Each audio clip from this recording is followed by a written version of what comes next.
नमस्कार दोस्तों, स्वागत है आप सभी दर्शकों का हमारे इस लोकप्रिय यूट्यूब चैनल पर।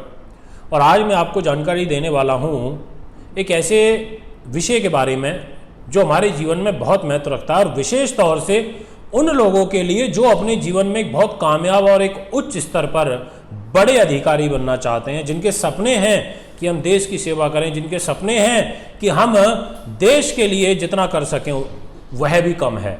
जी हाँ दोस्तों, मैं बात करने वाला हूँ आज सबसे बड़े पद हमारे देश के आईएएस, आईपीएस स्तर के रैंक के अधिकारियों की कुंडलियों में ऐसा क्या होता है कि वो इतने बड़े पद पर बैठते हैं। और यदि आप भी बैठना चाहते हैं ऐसे पद पर, बहुत सारे विद्यार्थी हैं जो तैयारियां कर रहे हैं यूपीएससी की, तो क्या आपकी कुंडली में है आईपीएस बनने का योग?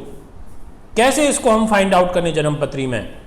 अगर डेट ऑफ बर्थ टाइम है आपके पास, जन्मपत्री है, तो खोल करके बैठ जाएं और देखें कि हमारी कुंडली में ऐसे योग बन रहे हैं कि नहीं बन रहे हैं। विषय अत्यंत रोचक है, महत्वपूर्ण है, जानना समझना बहुत ही आवश्यक है।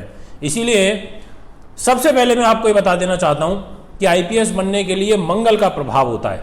तो आप अपनी कुंडली में देखें कि यदि मंगल आपके 10th हाउस में बैठा है, यदि मंगल आपके 10th हाउस को देख रहा है दृष्टि से, और साथ में रूल करने वाला प्लैनेट, रूलर जैसा बोलते हैं, सूर्य जैसा ग्रह आपकी कुंडली में प्रभावशाली है, वह भी 10th हाउस के साथ संपर्क बना रहा है, तो आपको आईपीएस बनने से कोई भी नहीं रोक सकता।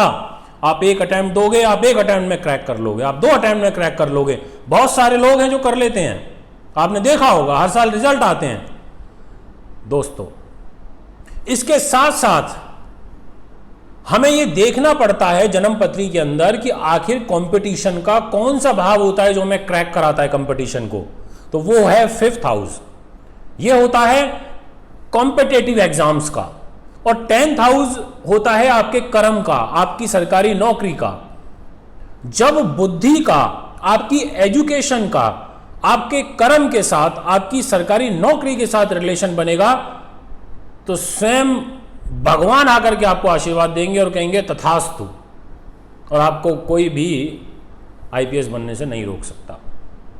अब मैं आपको समझाता हूं एक कुंडली के माध्यम से, क्योंकि देखेंगे कैसे, आपको कैसे पता चलेगा?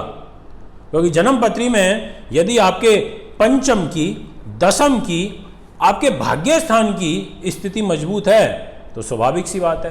अब आप सोच रहे होंगे कि मैंने मंगल का यहां पर क्यों नाम लिया, मंगल ग्रह का? वो इसलिए लिया दोस्तों कि मंगल है लाल रंग का, मंगल है अग्नि तत्व प्रधान, इसके अंदर क्रोध है, गुस्सा है, डेयरिंग है, इसकी विल पावर बहुत जबरदस्त है। और आईपीएस या कोई भी बेल्ट की नौकरी बिना डेयरिंगपन के नहीं हो सकते, बिना स्ट्रेंथ के नहीं हो सकती, बिना साहस के नहीं हो सकती, क्योंकि फिजिकल पास करना है, दौड़ भाग करनी है और हर समय तत्पर लेना है, गन लेकर के खड़े रहना है। तो इसीलिए आप भी चाहते हैं इस क्षेत्र में आगे बढ़ना, आप पर्सनली हमसे कुंडली भी कंसल्ट कर सकते हैं। और आज मैं अब आपके सामने कुंडली डिस्कस करूंगा, जो कि आप यहां डिस्प्ले में देख सकते हैं, धनु लगन की कुंडली है। इस कुंडली के अंदर 10th हाउस पर मैं मेन फोकस करूंगा। अब 10th हाउस को आप ऐसे समझें कि जहां 6 नंबर की राशि लिखी हुई है वो है 10th हाउस, वहां पर राशि है कन्या। उस राशि का लॉर्ड हो गया बुध, यानी कि अब आपकी कर्म, आपकी नौकरी बुध ग्रह ने ले ली। बुध ने बोला कि बेटा मैं तेरे को नौकरी दूंगा, और बुध अपनी ही राशि में बैठ गया 10th हाउस में। बुध का अपनी राशि में बैठना, स्व राशि का बैठना, तो बहुत अच्छी बात है। अब ये रह करके आपको अंदर से इच्छा शक्ति आपकी प्रबल करेगा कि बेटा तैयारी कर और क्रैक कर एग्जाम को। नहीं मुझे तो नौकरी में ही जाना है, नहीं मुझे तो सरकारी नौकरी लेनी है, उच्च अधिकारी बनना है। तो इसलिए मित्रों, स्व राशि का मतलब होता है किसी भी ग्रह का अपने घर में बैठना। जैसे मैं अभी इस समय अपने स्टूडियो में बैठ के शूट कर रहा हूं, तो यहां मेरा बल बढ़ा हुआ है। इसी प्रकार से इसके साथ साथ इस कुंडली में यदि आप देखेंगे 5th हाउस को, 5th हाउस है जहां पर 1 नंबर लिखा हुआ है, मतलब मेष राशि वहां पर है। उस राशि का लॉर्ड है मंगल। अब देखिए यहां मंगल की जो है इन्वॉल्वमेंट आ गई। आपकी हायर स्टडीज, आपका कंपटीशन मंगल ने ले लिया। मंगल ने बोला कि मैं क्रैक कराऊंगा कंपटीशन को, और मंगल जाकर के आपके भाग्य में बैठ गए। कितना सुंदर योग कि पंचम भाव त्रिकोण का होता है, कंपटीशन का होता है, त्रिकोण शुभ स्थान होता है, नवम भाव त्रिकोण होता है, और त्रिकोण की जिम्मेदारी लेकर के खुद त्रिकोण में गए, नवम भाव में आपके भाग्य के स्थान में गए, यानी कि अब मंगल आपका भाग्य भी उदय करेगा। अब मंगल सेना, पुलिस, आईपीएस ऐसे कामों में लेकर के जाता है, और भाग्य से आपके उसने रिलेशनशिप बनाया। अब यानी कि मंगल से रिलेटेड भाग्य उदय होगा।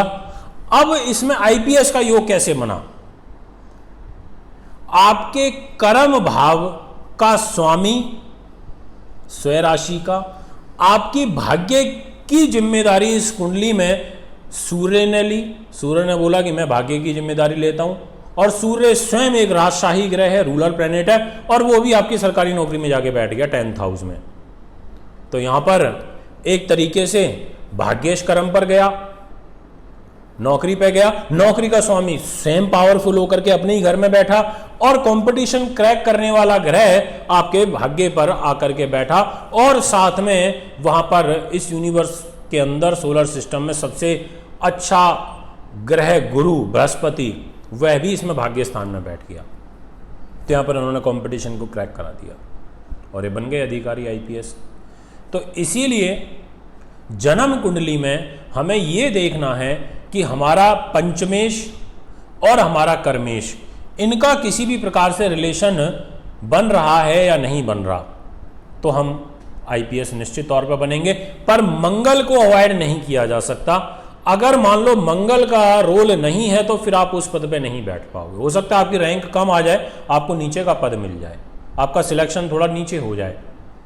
अगर आप चाहते हैं अपनी कुंडली का डिटेल विश्लेषण करवाना तो आप हमें संपर्क कर सकते हैं। इस वीडियो को पूरी देखें, और एक बार नहीं 2 बार देखें तो मेरी बात और ज़्यादा अच्छे तरीके से समझ में आएगी, क्योंकि बहुत सारे लोग ऐसे भी होंगे जो अभी इस ज्योतिष विज्ञान से अनभिज्ञ हैं, जिनको जानकारी नहीं है। इसीलिए मैंने इसको बहुत ब्रॉडली रूप में बताया है। आप इसको 2 बार देखेंगे तो ये बात आपके दिमाग में निश्चित तौर पर सेट हो जाएगी। अभी मुझे दीजिए इजाज़त। नमस्कार, धन्यवाद।